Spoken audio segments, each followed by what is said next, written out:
I'm Patrick Zellner. I'm the Street Maintenance Services Manager for City of Renton. I'm in my 37th year here with Renton. We're currently utilizing our third asphalt zipper machine. We started with a 3-footer, then went to the 4-footer, and now we have the 4-foot hot rod. And now with the steering wheels on the front of the machine, just takes it to that next level. We love asphalt zipper. It's made our job so much easier. What we used to have to saw cut, now go in and we zip it. And with the zipper, we're able to create recyclable material.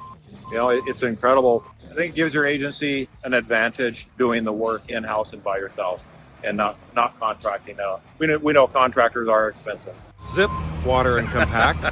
And that's what gives us the opportunity to bind the fine particles to our larger faceted rock to make it all bind together. You should not really be trying to do compaction without water in your material. Again, that water is going to give you that binding and help increase your compaction rate. Zip, water, and roll. How about that? Water and roll.